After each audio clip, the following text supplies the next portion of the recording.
मैं डॉक्टर श्याम सुंदर शर्मा आज पुनः आप सभी का स्वागत करता हूं चिराई गीता यूट्यूब चैनल पर। मनुष्य कर्म न करने की क्यों सोचता है? कभी इस बारे में विचार किया आपने? देखिए, कर्म का अर्थ है मनुष्य जो कुछ भी करता है वो कर्म है, और कर्म से ही ये संसार जीवन चलते रहता है। कर्म से ही जीवन में सुख दुख की प्राप्ति होती है, और कर्म से ही दुख और उसके कारणों को हटाया जा सकता है। तो कर्म बड़े महत्वपूर्ण है। यहाँ दो वस्तुएं हमारे लिए प्रमुख हैं और महत्वपूर्ण हैं। एक है हमारा शरीर और दूसरा है हमारा मन।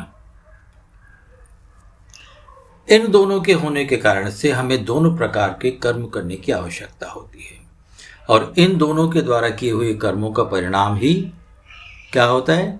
सुख और दुख। जब अपना ही शरीर और मन जिम्मेदार हैं तो क्यों ना हम सुख शांति से जीने के लिए शारीरिक और मानसिक दोनों प्रकार के कर्म करें। और अगर कोई प्राणी, कोई मनुष्य कर्म न करना चाहे तो भी बिना कर्म किए रह नहीं सकता, क्योंकि भूख प्यास और बाकी जो भी सुख दुख का आवेग है इतना कष्टदायी होता है कि मनुष्य को कर्म करने ही होते हैं। इसलिए कर्म न करने की सोच को अपने तक नहीं पहुंचने देना चाहिए। भगवान श्री कृष्ण ने श्रीमद् भगवद गीता में कहा भी है,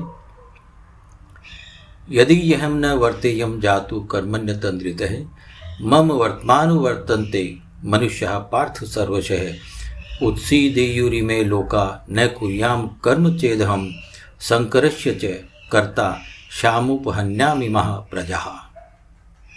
भगवान ने कहा कि अगर मैं किसी समय सावधान होकर कर्तव्य कर्म न करूं, देखिए भगवान ने कहा है अपने लिए कि अगर मैं सावधानी पूर्वक कर्तव्य कर्म न करूं तो बड़ी हानि हो जाएगी, क्योंकि मनुष्य सब प्रकार से मेरे ही मार्ग का अनुसरण करते हैं, और मैं कर्म न करूं तो ये सब मनुष्य नष्ट भ्रष्ट हो जाएंगे, और उसका परिणाम ये होगा कि मैं वर्ण संकरता को करने वाला हो जाऊंगा, और इस समाज में इस पूरी प्रजा को नष्ट करने वाला मैं ही बनूंगा।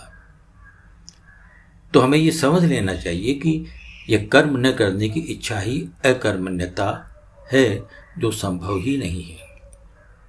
एक है कर्म और एक है अकर्मण्यता। कर्म न करने की इच्छा अकर्मण्यता है, और जो हमारे हाथ में ही नहीं है, जो संभव ही नहीं है, उसके लिए विचार भी करना हमारा अमूल्य समय है, उसको हम नष्ट करते हैं। अब प्रश्न ये होता है कि हम कर्म न करने की क्यों सोचते हैं? वो इसलिए सोचते हैं क्योंकि कर्म करने में कष्ट होता है। हम कर्म से बचते हुए, यानी बिना कर्म किए ही दुख की निवृत्ति, उससे छुटकारा और सुख की प्राप्ति करना चाहते हैं। किंतु होता क्या है?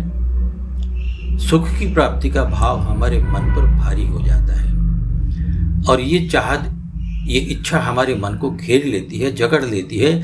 जब ऐसी अवस्था आती है तो हम थोड़े या कम मेहनत वाले या कम कष्ट वाले अधर्म के मार्ग को पकड़ लेते हैं, जिसका परिणाम ये होता है कि सुख प्राप्ति के बजाय हम अधिक दुखी हो जाते हैं, अस्वस्थ हो जाते हैं।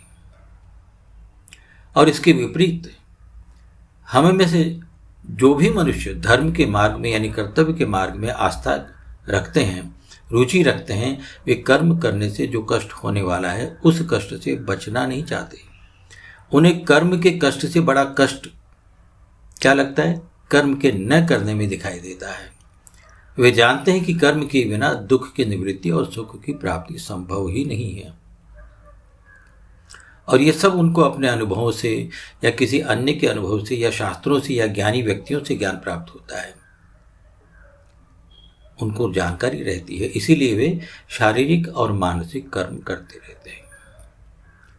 किंतु इनमें से कुछ ऐसे भी होते हैं जो अधिक से अधिक शारीरिक और मानसिक कर्म करने में जुट जाते हैं। उनको लगता है कि ऐसे अधिक से अधिक कर्मों से मुझे शीघ्र ही दुख से निवृत्ति हो जाएगी, सुख की प्राप्ति हो जाएगी, किंतु ऐसा होता नहीं है। ऐसा करने से उसके दूरगामी परिणाम जो होते हैं बहुत ही दुखदायी होते हैं। सुख शांति तो प्राप्त होने का प्रश्न ही नहीं। इसलिए अपने जो नियत कर्म है, जो हमारे कर्म निश्चित किए गए हैं, उन कर्मों को श्रद्धापूर्वक, प्रेम पूर्वक, आदर पूर्वक हमें करते रहना चाहिए, और जीवन को सुंदर और शांत तरीके से व्यतीत करना चाहिए। जय श्री कृष्ण, जय श्री राधे।